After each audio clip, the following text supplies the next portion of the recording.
back once again with a Renegade Master. What? Welcome back, people, to MM Talks, the podcast where we talk about motivation, inspiration, perspiration, get the hustle going. Zooming in, zooming out, feeling it, feeling out. Guys, how are we doing today? How are we doing on this fantastic Friday? I'm good, my bro. I'm good. You know, I had a little belly trouble yesterday, but you know, we are alright. We back. It's actually been a very good week. You know, Yep. A few good things happening, and finally momentum. That momentum shift. I keep telling people that momentum shift. Keep striving, keep going for it, keep fighting for more, and eventually you will get more. So yes, keep going, baby. Oh, we love that. I put my out of office on 2 hours ago. I'm in party mode. I'm ready for some rest, recuperation, and lots of energy. Yeah. And today is going to be a fantastic episode. I'm hyped. Yeah, and actually something to mention about that. Ethan's put on his out of office, as have I, because next week we're off and we're going to Devon. And one of the things we're doing in Devon is we are doing a half marathon. And by the time you listen to this, we will have done it. We will have run it. But you know what? We will have not have finished. Raising money. Ethan, could you quickly just give us a very short breakdown of what we're raising money for? So we are raising money for the charity Just for Kids Law. This is a charity that targets people between 10 and 25, providing them legal support, as well as working in advocating for youth, providing housing services and support for immigrants and people on the track of immigration who would like to come into this country, as well as challenging legislation and laws and working on the decriminalisation of children. Fantastic. And so that's what we're raising money for. So the link is in my Instagram, your Instagram. I think it's in the Instagram for Motivational Moments. If it's not, by the time you watch this, it will be. We are raising money for a good cause. So guys, check the links, do all of that. Fantastic. Check links, like, subscribe. You know, follow them. Follow it, like it, review it.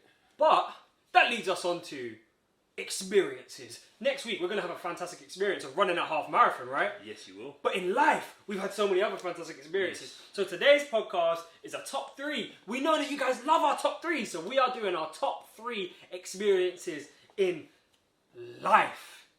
Who's trying to go first? These experiences shape us. They change us. And Ethan's about to break down how some experiences has changed his. So I'm not going to talk about university because we had an episode on that. That was a wonderful experience that I'd like to that was spoken on. So I'm going to speak about a holiday, and then I'm going to bring it closer to home. So in early 2020, a month before the pandemic, I took a trip to one of the most beautiful places I've ever been to in my entire life, and that was Norway. And a specific part of Norway, which was Svolvær on the Lofoten Islands.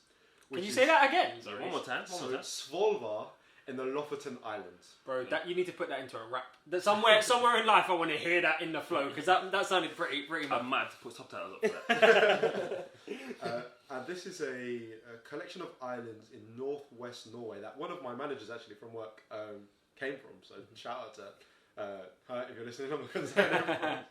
And I'm going to start off with the journey there. The journey there took close to 18 hours. It involved a number of trips. We were trying to go cheap, and we definitely felt that. But enjoy the journey, right? Yeah, exactly. We had to fly to Denmark, to Poland, and then up to a small town called Bodo in North Norway. Bodo. And from Bodo, to get to Svolvær, you have to take a boat.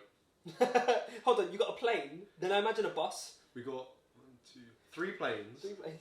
And then we walked probably about 20 minutes through ice and snow, waited a couple of hours at this station, and then took a boat across to Svolvær. And I've crossed the channel a few times, but these waters were rough, and this boat was not big.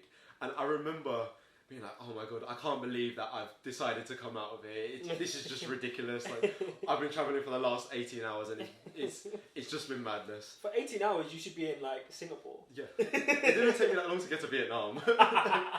And then we come into the harbour and there are racks and racks and racks of these weird things that are hanging down, which I later determined to be cod. Svolvær has one of the largest ports and harbours, and they catch hundreds and thousands of cod and they dry it. and it goes around the world as a delicacy, and they send their fish heads quite often to like Nigeria is actually the biggest buyer of the fish heads. But it was just a very surreal way to start this journey. And as we walk through the town of Svolvær, I kind of slowly start to take in my surroundings. It's about 3 degrees, no, probably about 2, probably about a degree at this point, considering it's the dead of night, and snow is starting to fall, walking through ice, just slipping over with not a lot of awareness around me, and I see this mountain, and this peak, and it's just incredible, and there is such a quiet to this place, going from London and going from Liverpool Street Station, which is one of the busiest stations in London, to this incredibly small, serene village, in which everyone that I met, given it was about 1 a.m. at this point, was really just kind of welcome, like, hi, how you doing, how's it going, to arrive and then set up for the next few days. And this part of Norway is, I can only describe it as being born from the sea. Thousands and thousands and thousands of years ago, when volcanoes collided and magma forced structures into the sky, Norway was born, and it creates such an incredibly diverse landscape in terms of you going from the sea and the fjords and flatlands to enormous, intimidating, towering mountains. Every day being surrounded by that was unexplainable for someone that lives in London. Like, the tallest we have is the Shard, and these are natural structures that dwarf the Shard. In this time, we also took buses, which meant that I was able to take these time lapses of the sunrise across these fjords and mountains and across the snow, and it was freezing, but the people there are so lovely and warm, and the food there is lovely and warm as well. We met people, we spoke to people that had travelled the islands and had taken pictures of the islands. We saw the Northern Lights on 2 occasions, including a phenomena that this person, one of the people that we were travelling with, and I really hope that he wasn't just saying it, said, I've never experienced this before. There were ripples across the sky that you could see with the eyes, and experiencing such a vastly different landscape and energy was just fantastic for me. That serenity and that just the beauty of nature, and seeing all these animals and giant birds flying through the sky, it was just unreal. And I'd recommend it to anyone to just go and travel somewhere just geographically different to where you are now. Definitely. Any questions? Should I go on to the next one? I was just imagining. I can't lie. While you were telling that story, I got a bit transported and lost. I could see the mountains coming out, almost of what feels like coming out of the ocean, and I could see the beautiful colours painted across the sky like a canvas. It sounds... That fresh greenery. Oh, it sounds magical. It sounds... I don't know if anybody's seen a Studio Ghibli movie, how sometimes what you're seeing there just looks fantastical and almost like you're in a dream. I feel like that same scenery that you're describing there feels sometimes like a dream. And we were based very close to this lake. And I used to always stop at this lake because it was so peaceful and quiet and just gorgeous. You could see the stars reflecting off of the water and some of the kind of lights around you reflecting and all of the houses, and it was just like, it's like the perfect Christmas movie. It was so amazing, and despite walking a lot and doing a lot of activity, you never felt tired because the surroundings energized you. I want to see those time lapses, by the way. I don't think I've seen them. So when you were saying it, I was like, hold on, I haven't seen these. So next time. I will gladly show them. Yeah. Next up, and I was going to check if anyone was talking about national championships. Woo! We got a couple. We got quite a few. Because I can talk about my football team instead. Yeah. No, bro. Do your thing. Okay. The national championship, 2011, 2012. 2011 was the year that I met Jed and Fabian actually at a tournament, and they inspired me to take up American football. I said, I want to do that, and this is me with a cast on my right hand from shattering my wrist rolling down a hill. I was inspired from the point that I saw them, and I learned the game and trained religiously with Jed and with a number of other friends that I still have to this day. And in this year, going from a complete rookie to scoring my first touchdown in the first tournament on a play that I practiced for weeks and weeks and weeks, and had trained at school and had trained at the park and had trained in the actual training sessions, was amazing, and I just wanted more of a taste for it. and we went through tournaments. We had a thing of losing the final game until we came to the third tournament, I believe it was. And this was our local tournament. It was hosted in Thornton Heath, so shout out to all you people from Thornton Heath. Just shout out to South London in general. Any and every opportunity. Come on. And we played fantastic first two games. We dominated the teams. We were coming into our form. We picked up a couple of players who had really improved the quality of our team. And it came down to the final play. They were just starting out, and we played five-a-side at this point, so there was maybe 20 yards to get. So it was going to be a Hail Mary situation. Everyone but me goes up, and the ball gets patted up in the air. And I said, okay, this is why I stayed down here. This is why I didn't jump for it. One of their players runs underneath the ball and catches it, and he's running for the pylon in the far right corner. And I remember going, it's me versus him. There's no one else here. I have to make a tackle. And throughout this tournament, I've been struggling to tackle as a safety. It was my first full tournament as a safety. And to tell you the truth, I had a fear of tackling. But in that moment where your whole team is relying on you for the victory to get you potentially through to the playoffs, you have to step up. And I remember stepping up in that moment and the rush that, like, everyone, the team ran over, and there was so much warmth, and I felt inspired, and my parents were both there, and it was something that was just so magical. And I think from that point on, I felt unstoppable, and that carried through to the final tournament, which we had, which was based in Sheffield. Throughout the day, it got wetter and wetter, and we had a very slow start. Everyone was nervous, especially me. I dropped the first, I think, 2 balls in the series, and we went down by, I think, 2 touchdowns. 2, yeah. And then we went to a play that we'd run so many times and was just our home run hitter, and it worked. And I caught the touchdown, and from that point on, we were just full, like, foot to the floor, going. We were playing our best. We won the first game handedly by the end of it, by at least a couple of touchdowns.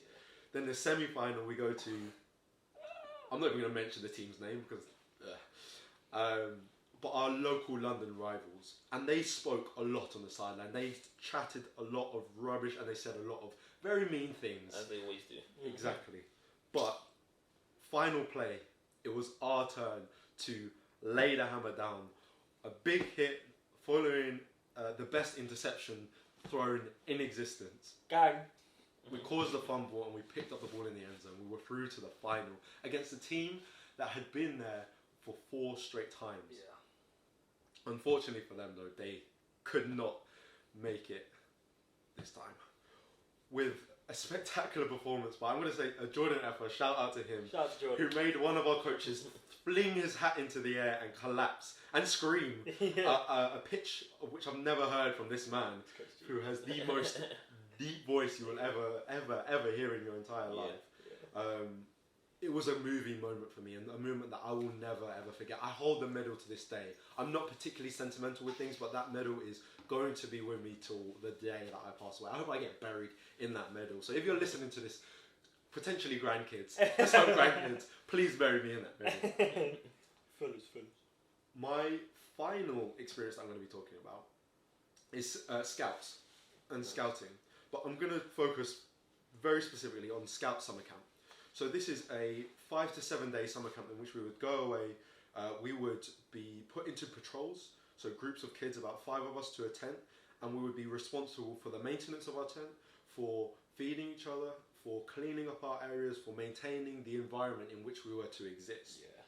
This taught us a great deal of responsibility and interdependency and consideration for your fellow person. For example, you were very much aware if a child hadn't showered that day, and you would then go, you know what, you need to go and have a shower. You need to look after this space that we're all going to be sharing, because we will all have to experience your smell, or in some cases, your rubbish.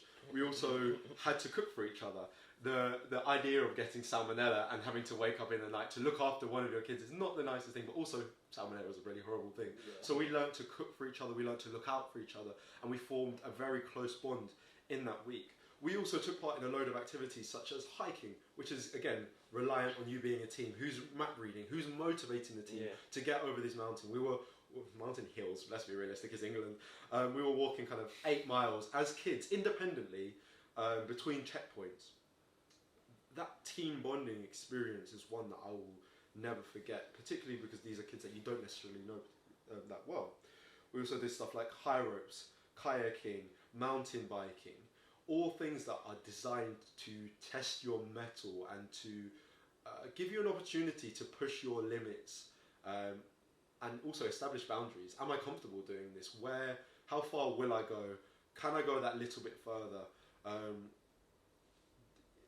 Scout camp is a whole roller coaster of emotions because you have to take yourself and push yourself outside of the box. You can't rely on mum and dad anymore. It's up to you. And granted, there were adults there, but it's designed in such a way as to challenge you to become an adult, as to mature much more quickly, and also pick up skills such as firelighting, such as archery, such as fishing, map reading, valuable life skills that I still retain to this day, and I've appreciated all of the opportunities that scouting has given me, especially as I was able to share that with a lot of people from disadvantaged backgrounds. We did fundraising, we did lots of things in order to make summer camp the best camp possible.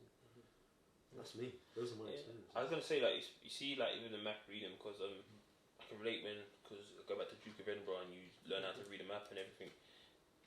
I didn't realise how much that benefited me to actually watch people not being able to read a map. Yeah. Or not even not being able to read a map, even to the down on just even on your phone. Like, obviously maps is kind of updated now where it kind of has that kind of shadow to show you where you're going. But before it wasn't like that, and people still would get lost in the city of saying, oh, how do I get here and how do I get there? And I'm thinking, like, you know what, I'm so glad I took something like that at that age or at a young age to learn it, to actually see how it develops and take me through life skills. I completely agree, and I'm really glad that you highlighted that, because through map reading you're taught to visualize your surroundings. Yes. And that means that when you're just walking, you're constantly taking in little clues that you can refer back to if you ever need to retread that path. Yes. And if you know me personally, you know that I have an incredibly brilliant innate sense of direction. I know where north is at any one point. Yeah. I know how to get from A to B, even if I don't know the streets to connect that. I think that's something that we share. Yeah, definitely. Like, it's one thing I see all the time when I'm going places is that even if I'm somewhere I'm not, it could be another country for wherever, I know if I've left from this side and I've gone this way and I've turned left, I turn right, I turn that way, I know exactly which way to go back, and it might not be the same way, but I know I need to head in that direction to get back. Yeah. And that brings you comfort when you are travelling to these new places. These places that can be can provide you with a lot of sensory overload. If you can then go, actually, I know that place because I saw it, I took it in, I've taught myself to be familiar with these surroundings very quickly. You then become calmer, you then become more able to navigate and able to relax and enjoy the experience of exploring. Yeah. What I wanted to ask you as well is, what was it that made you want to take up scouting, or who was it that pushed you towards scouting? What was the whole reason behind it? I started in Cubs when basically one of my friends said, oh, come down, it'll be fun, we enjoy it. And Cubs is a lot more, you have more games and stuff like that. Okay. I remember one of my first camps, I had a tendency, especially when I was really young, of waking up at the crack of dawn. And I still kind of do that now, but I've learned to relax a bit more. But I woke up about 6 a.m. the next morning, and I couldn't stay in my sleeping bag. It wasn't particularly comfortable, and everyone else was asleep. And I don't like, you know, when you wake up first at someone else's house, and you're just like, what do I do now? What's going on? So I put my clothes on, and I got out of the tent, and the fire from the night before was still smouldering. Now, granted, I was about 7.5, 8 years old. I probably shouldn't have been playing with fire, but I trusted myself. Said right before a disaster. And I relit this fire, and I just sat in the forest, completely by myself, able to just take in the surroundings, the sounds, the walk through the bluebells, have a fire going that brought me warmth. And that experience I wanted more of. And Scouts was Cubs, but it was Cubs magnified. Everything that you did, you got to do 10 times harder. You got to do stuff like chopping up the wood with an axe, because they would teach you to do those things. You would learn stuff like fire safety, how to make sure that you're not going to burn yourself. 10 different ways to start a fire. And Scouts really just enabled me to learn these skills that you don't typically build in London, as well as experience nature and the nature of the UK in particular in a way that I never experienced it before. Particularly when you're living or you're sleeping in it and surrounded by it for up to a week. Yeah. It sounds wonderful, and I think I can share that sentiment.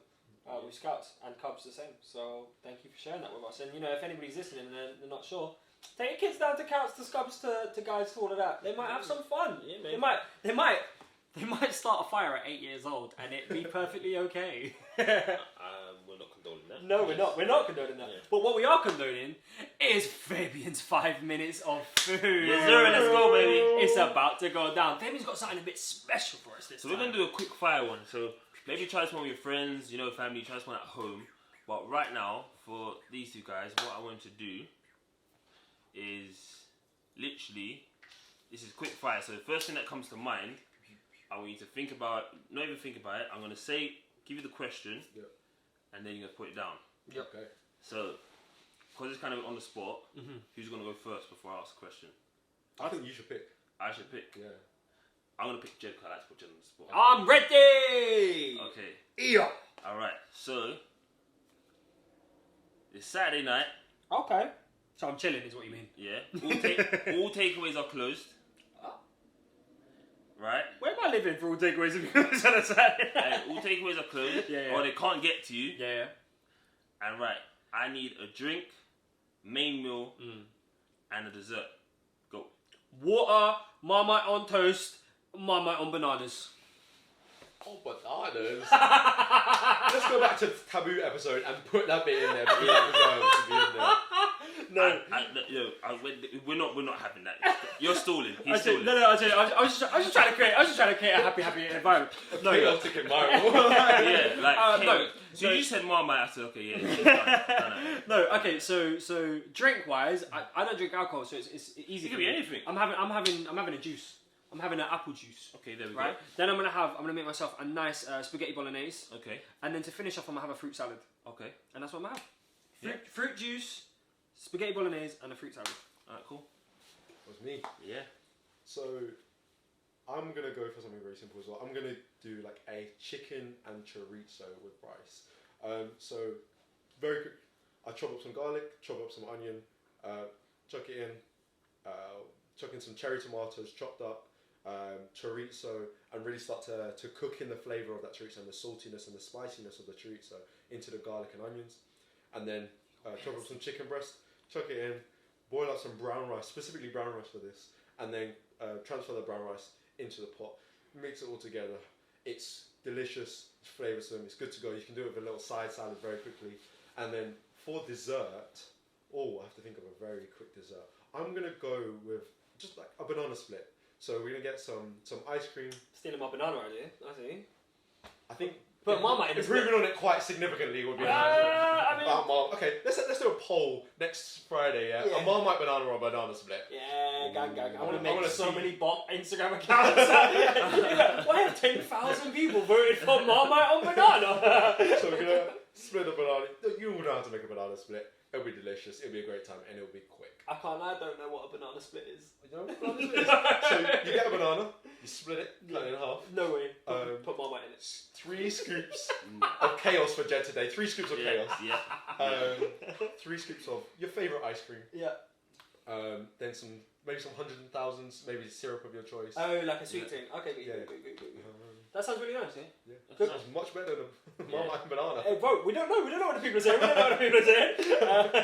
Cool. Next one. Fabian, hit us. Alright, so me, like I said, so the reason why I said all takeaways closed, so you can still kind of cook your own takeaway, trying to have that vibe, you might have a meal in and that evening. So what I'm gonna do, I'm gonna go homemade chicken burgers, right?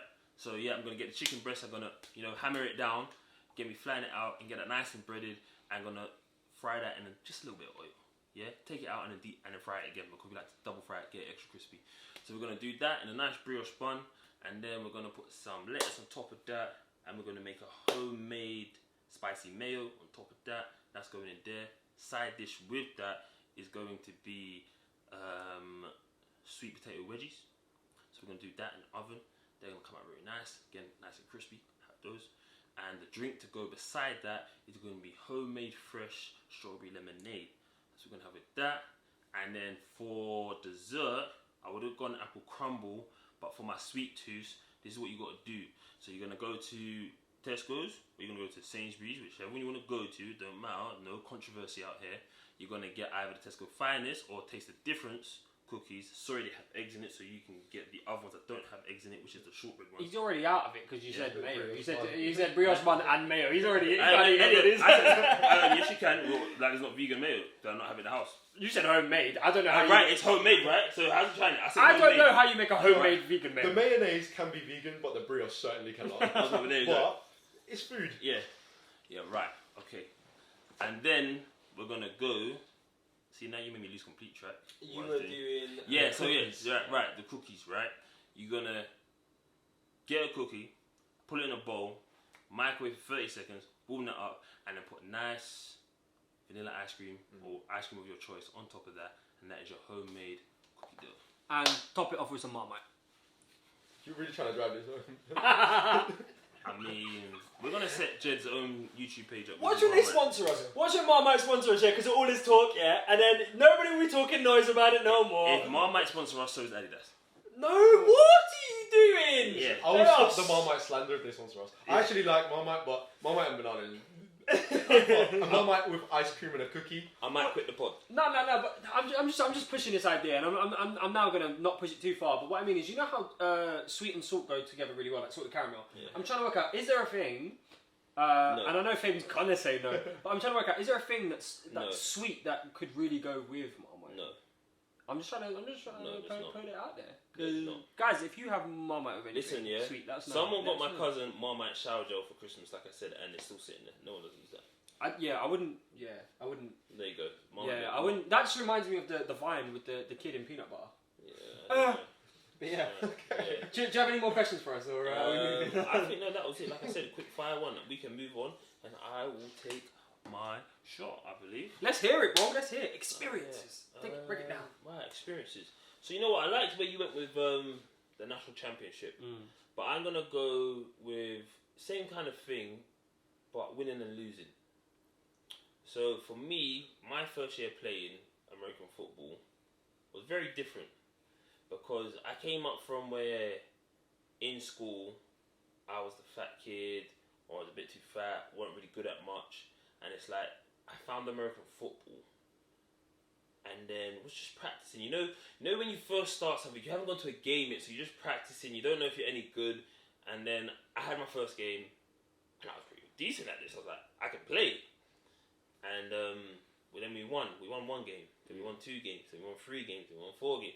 And then it came to thing like I go home and Mum said, "What did you win?" I said, "Yeah." "Did you win it?" Said, "Yeah." She went, "What? Do you never lose?" I said, "Well, we don't want to lose, but yeah, we haven't lost yet." And it got to the final. Now it's this whole thing where I'm talking about more winning and losing. Is that don't get so confident in the win, because I feel like we went to the final. And finally went up to against someone that was capable of beating us. And we got beat. It came down to the last play, or it was very close. What team was this? This was the other Warriors at the time. Woodham. Really? I'm sure it was them. I don't think you was there because this is when we had Lewis as running back. Okay. Remember Lewis? No. Yeah, so this was when This was the year before you won it. This was Ben. So this was Ben at QB. No, so this was before Ben at QB. Okay. Yeah. So before Ben. Yeah. My head. No, this was literally my very It's like 2009. first year. Like, we're literally right at the beginning. Yeah. And so basically got to the final and we lost. Now I just remember being so upset and crying and just being upset. Like I remember going back to the change room, not sitting there, nobody. Yeah. And all I remember it was just like I finally became good at something and I couldn't even win the final one. Yeah. It's like, we won all season and then you got to the final thing, like, imagine never losing again. Like for me it was like I'd never been a part of a team or a part of something like that we was winning all the time. To think like, you're gonna win like, a national championship or you're going to win a trophy or something. I've not been a part of it. So it was getting to that point and doing that and not realising it. And yeah, I remember at the end feeling that loss and said, "Nah, I can't go through this again. I don't want to feel this loss. Like this loss can't happen." Yeah. And I remember coming home, and Mum said, "Look, so did you lot win?" I said, "We lost." And she went, "What?" And it's like my mum was more like mad than I was when I lost. But she was like, "You lot win all season and then lose the final. Like, what is the point of playing?" I'm like, I don't know. Like, you know, because at this point I'm just so upset about it. I'm like, I can't, like, yeah, it's over. And that's the whole thing. Like I said, I shared that experience because it was that whole thing, like enjoying the wins, but enjoying the wins to the point where you think it's always going to come round. And I think it's like never get complacent in battle. Yeah. And I think that's what it was. And it kind of gave me that experience of saying, you know what, always work hard. Yeah. If you're trying to work towards something, if you're a part of a team, or you know you're out to get something, you're out to achieve something, put the work in, because someone might be putting, or might most likely is putting the same kind of work in as you or more. And it's always someone coming up behind you to get that work. Yep. So that was my first experience. I won't go too much on that, but for me, it was a very big changing point in me to say, you know what, okay. Because from that, what I took from it was like, I need to go gym. I need to get fitter. I need to get faster. I need to be stronger. I need to want this more. Yeah. And so that's what I got from that. Second experience. And then he went and won a championship. Just to put that in there, the year after, I don't think they lost a single game. No, we didn't. We did, and beat the team. Beat the Woodham Warriors the next year handily. Yeah. I remember seeing highlights of this guy playing. I was like, this man can move! And has gone on to win championships after that as well. Yes, sir. So that loss spurred you to great success because you took action points and transformed it into winning. Yes. Thank you, team. Thank you. Got your back, bro. But yeah, so moving on from that, I think I'm gonna go on to the traveling as well. Yeah. Because I think for me that was a big part of me where it said there's more to life than just London. Yeah. And when I mean traveling, I traveled alone, and I went to Singapore. Stayed in Singapore for 2 days alone and just walked around, saw the best bits. Wow. Went to Sydney to see family. Left Sydney, went to LA for a day or so, and again alone. And then He said left Sydney, went to LA. They're not close. They're not close. It's only about 40-hour flight. Yeah. And also went to Toronto. And for me, it was like I'd never been to Singapore before. I'd never been to LA before. I'd never been to Canada before. And going to all these different places by myself, and it wasn't a case of I just sat in a hotel. Like I went to LA, I only had a day, but I went to Santa Monica Pier, and it's like seeing all these different parts of the world. And it's like I tell like my little cousins, and I say, "You've never been to a shopping centre outside?" And they're like, "What do you mean?" I said, "Well, you know, you look at like Westfields, like you can kind of go from outside to another shop or so, or you look at something like an outlet like Ashford, it's a big circle, it's all outside."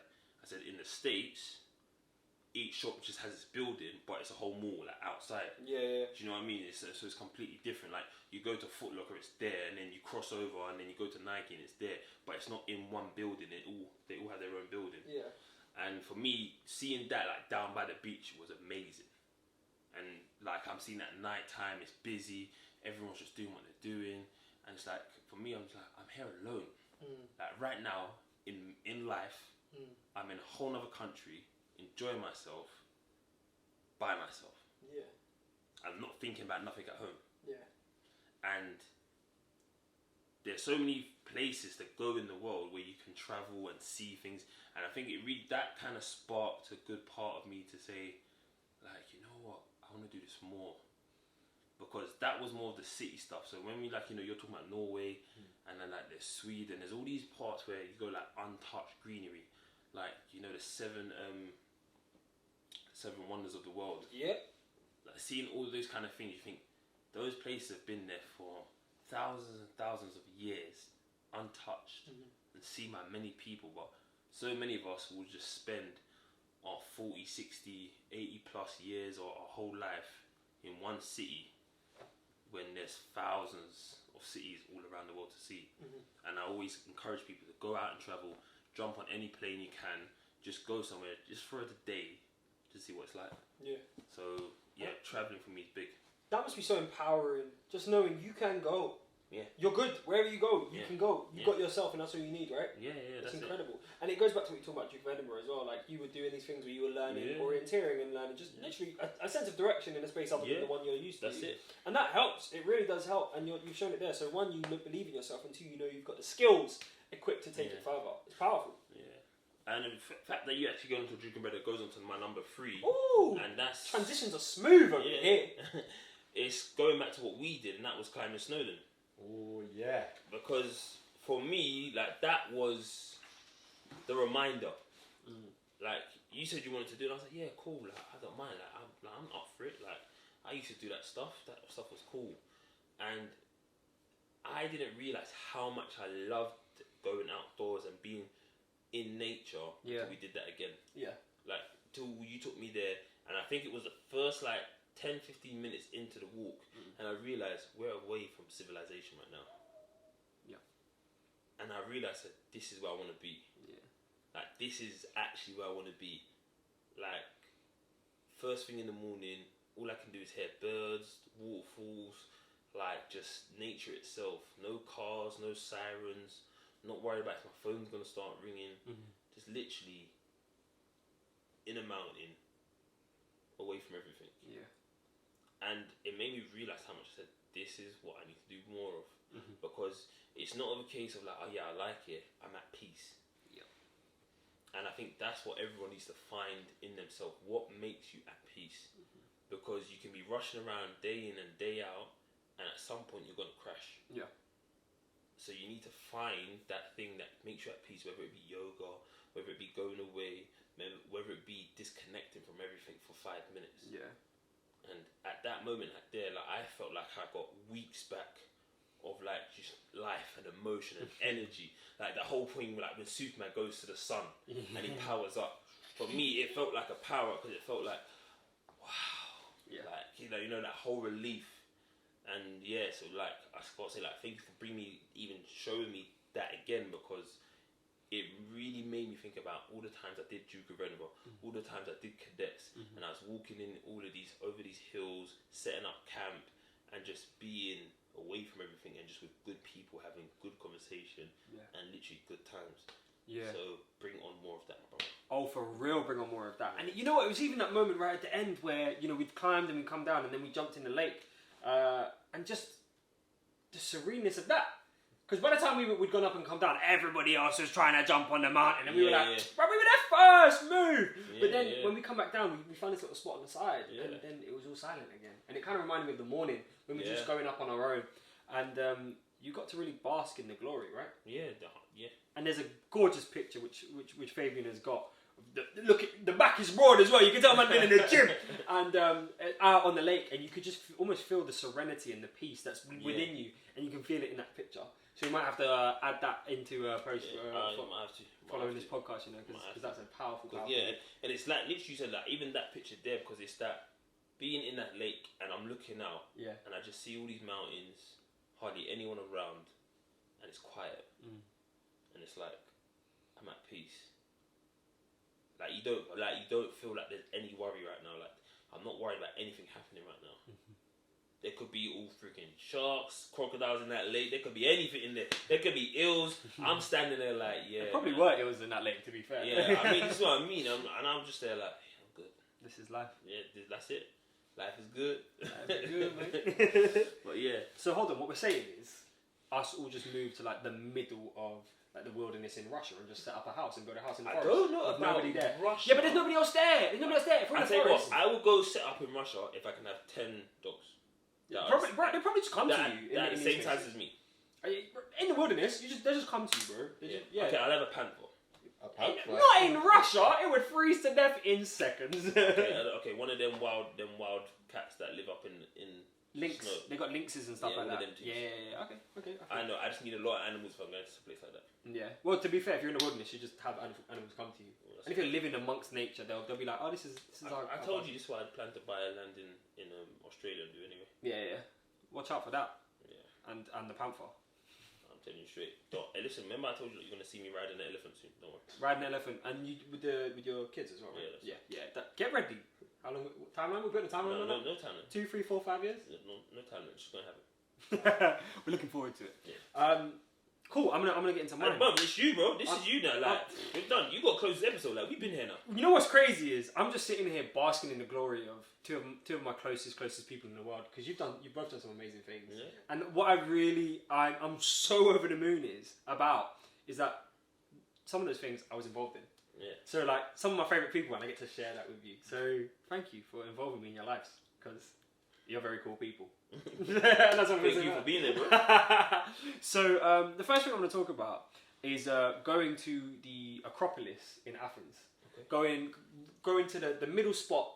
And the reason why I'm going to talk about it is because it kind of takes me back to what you were talking about with Snowden. Is just being somewhere that is so much larger than you. And I don't mean larger in size, I mean larger in feel, larger in the space it takes up within culture, within history, within society, within my mind. You go somewhere that at one point was the hub of culture, potentially for the whole Western world.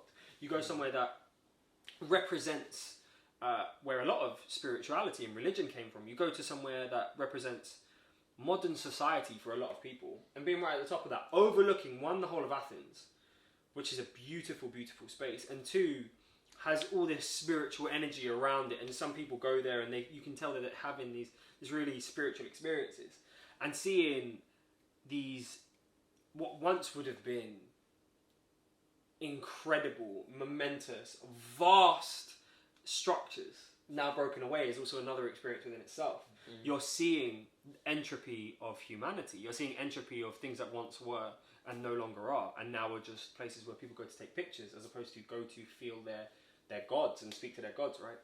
And that in itself it's refreshing, and it lets you know nothing in this world is infinite. Because even things which were as great as the Greek gods, you know, we've all seen Hercules, we've all seen the effect, and we will probably learn about it in school, about ancient Greece, right? To see what once was this amazing thing crumbled and now just be a tourist attraction lets me know that everything in my life, nothing is too grand and too big. Everything grows and fades, and that's really powerful, and it's beautiful to know, because it, one, teaches me not to take anything too seriously, because everything passes, but two, it teaches me to enjoy everything that I'm doing, because everything passes. And I loved it. I loved being in that moment, one, experiencing the grandiosity of it, and two, knowing that everything passes, and I'm okay with that. So yeah, that's my first one. Nice, bro. Yeah, I just feel a lot of it, right? The second one, and this is one that I talk about, this is one that I bring up kind of regularly, but I'm very happy to bring it up regularly, and that is the creation of motivational moments. Yeah. And this is an experience, an ongoing experience. This is an endless experience, which I'm so blessed to have, because now we're kind of at a point where we are playing with what motivational moments is, and we're also constantly adding to it, right? Yeah. So we're all slowly taking on more roles and adding to this, which I think is really cool. I think we get to a point of comfort, like we do something for a while, we get to a point of comfort, and then we say step up, and then we say step up, and then we say step up again, and that's sick. That's so sick. Like there'll be times where Fabian will be like, "Oh, what about this?" and we're both like, "Okay, cool." With the 5 minutes of food just now, like we were just on the way back from getting our coffee. We're like, "Okay, what's the thing here? What's the play for 5 minutes of food?" And you were like, "I got it," and we were just like, "Let's go."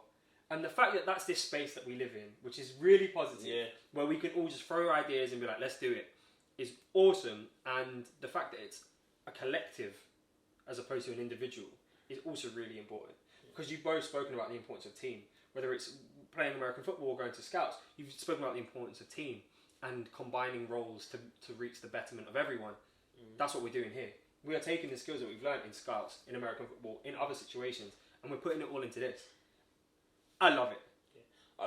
I think it goes back to what I said on the way back. I said it's about your circle, and it's like, I think between us, we're so open with everything, where no one judges anyone when we bring up an idea. Yeah. Where some people, you might bring an idea to the table and people look at, that's so stupid. Yeah. Like you don't know, like none of us come with that energy. It's like if I bring an idea to the table or you bring an idea to the table, it's always like, okay, but what if we do it this way? Yeah. it's like, you know, for instance, like before we said experiences, it was like memories. And it's like, oh no, let's not do it that way. Let's do it this. And it's like, it's almost the same thing, but you know, it's that whole tweaking it. And that's why I always say why we will go so far no matter what we do, because it's that being able to tweak what each other do and be okay with it. Yeah. And I think that's what makes great business. Yeah. Too many people want to be the head of the table, or like, no, I don't want to listen to that person. You're not my boss. It's like, there's none of that here.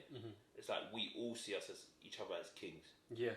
And that's the best thing about this. So, 100%. Oh, please continue, bro. No, that kind of summarizes it perfectly, and I love it. I love it so much because, like I said before, you two are two of my favorite people, and I'm doing something that I really love. It's in my top 3 experiences in my life, apparently. So here we are, enjoying it. So thank you. Like, I know you said thank you for the experience of going up Snowdon. Thank you to both of you for being in this space with me, because it's a wonderful space to be in. And then my final experience. Oh, I'm caught between two.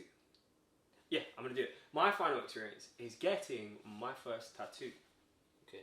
Now, the reason why I want to put that up there is because we've spoken about a lot of things where we're having fun and we're enjoying, and we've grown from something, right? Or we've experienced something that we never would have experienced in another situation, like climbing a mountain or going to Norway, which are both incredible experiences. But the reason why I'm putting my tattoo up there is because not long before I got my tattoo, anybody who knew me before I was like 18 would have known I would have said never getting a tattoo in my life. Never ever getting one. I don't need to get one. Why would I get one? And that changed. There was a moment in my life where I knew I needed to get a tattoo because I wanted to remember someone. I wanted to have something that constantly had that person on me. You know, because I know that they're always with me, right? But I didn't want that to be my first tattoo because that was too emotional, that was too important. Yeah. And I would have just lost it the second the tattoo started. So I needed to get one before that. And so I reached out to a really close friend of mine who just started her journey tattooing. And so it kind of all fitted together. I needed to break this barrier, this fear of getting a tattoo. And also this person had started their journey. So I felt like getting a tattoo from them was being potentially part of their journey as well. So that was really, really, really cool. And it was getting over that fear. And since I got that tattoo, I'm now kind of obsessed with them. I don't have I don't currently have many. I've got 5. And they all tell the story, and they all, you know, I spoke about the Acropolis, and then one of the tattoos is one I got in Athens. So like these moments are captured on me forever. I'm sure I'll get a tattoo at some point for the Warriors. I'm sure I'll get a tattoo for loads of other experiences. And so what it did was, it forced me to see my body and see an experience that once was cut off from me in a whole new light and a way of telling stories. And if you can't tell, I love telling stories. And so to be able to tell stories through the canvas of my body is a blessing. And it is about overcoming fear. Because I definitely had a fear of getting tattoos and getting something permanent. I definitely know that people are like, I don't want to mark my body permanently. And that makes sense. But I got over that fear. And on the other side, I see a much larger world in that aspect. And so sometimes it's about saying, do it. Get through the fear and change something about yourself. Yeah. Listen, I completely get, like, I've got loads of tattoos. Yeah. And the tattoos are sick as well, bro. I don't think I ever comment on them. They're incredible. Yeah. You know, it's funny because some people don't actually realise that I've got some. They're like, oh, is that, how long you've had that for? I've had this for ages. Yeah. Like, I think at the early stages when Mum passed, tattoos was my escape. Yeah. Because I kept, like, most of my tattoos are on because of my mum. Like, I've got my mum's name, I've got the dates, everything. Like, it's like continuously on to the whole point. Like, I've got the sand timer on my chest, and on top of the sand timer, it's a woman's face, and she's got a hat, and it's got my mum's initials in it. And on the sand timer, it says, "If I could turn back the hands of time." And it's just like, there's so many pieces I've got on there, there's so many more I want to get. And at first I feel like it was an escape, but now it's like, I like them. Like, I've always liked them, and it's like, I want to get more, but it's like, it showed me that I wanted them to mean something. Not the whole point, you know, you want to get a tattoo just for the sake of getting a tattoo. Yeah. It's like, get it to mean something. Like you said, it's going to be in your body for permanently. Like, it's on there for the rest of your life. Yes, there's ways to take it off, but get it to mean something. If you want it on there, make it be something like you want to see, like, you know, seek discomfort. It was a reminder, I always want to seek discomfort. Yeah. It's funny, the other experience I was going to talk about was going to be involving looking at this tattoo and doing something. So yeah, exactly that. So yeah, no, I completely get the whole tattoo side of it, bro. Love it. It's it's a version of storytelling that I really connect to. And on that, I want to say, guys, vote and comment and like. What tattoo should Ethan get to start off his journey? And that's not by force, you know. If he doesn't want to get one, he doesn't want to get one. Let's make it interesting. What tattoo should I get? Yeah. What tattoo would suit Ethan? Hashtag not Marmite. Hashtag not Marmite. That might just become a running thing. But just not Marmite. real talk, would Ethan look good with a sleeve? Would he look good with a face tattoo? I think you'd look really good with a face tattoo. You know? When did you get your first one? It's on my chest. It's on my chest. You know, on my heart. You know, big things. But yeah. What should Ethan get, guys?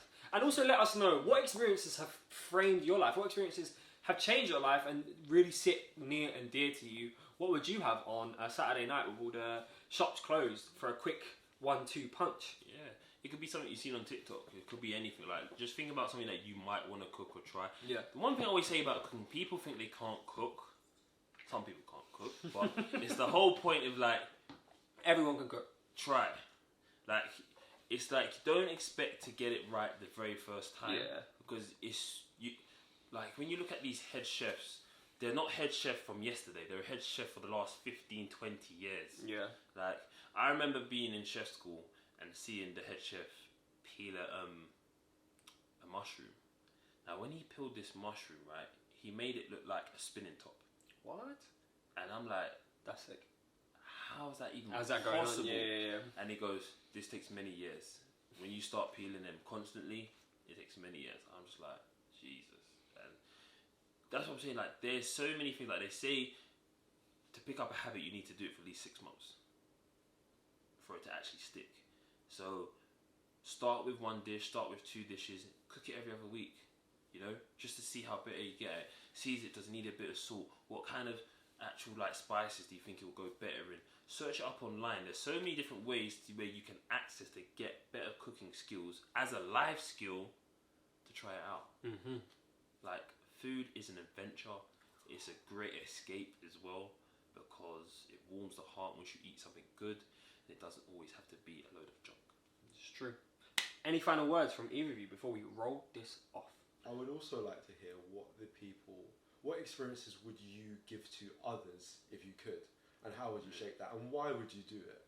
I think it's very important to ask why in terms of what you want to get out of a goal or a success, and sharing that experience with someone. And there are so many things that by sharing it, it makes the experience so much greater. Yeah. So I would like you to also try that experience. Let us know how it's been. Yeah. I hope that you have a fantastic week. I think we all hope you have a fantastic week and a time, and that you push yourself this week. Mm-hmm. Fabian? Yeah. I'm sorry. What I was gonna say there as well. The whole reason like we do ones like this as well is it's for you. It's for the days when you're feeling low, or the days you feel like life is just not going well. Yeah. Remember these kind of experiences that you've had, because at that moment in time you might feel like you haven't got no money, or you not think you're gonna make it through the week, and all those kind of things. Well, remember the time you went with your friends on that great holiday. Remember the times you went to that great party. Remember that time, you know, you had a day off and you just relaxed. You got to remember the great experiences that you have in life, because life is not a week or 2 weeks or just a month.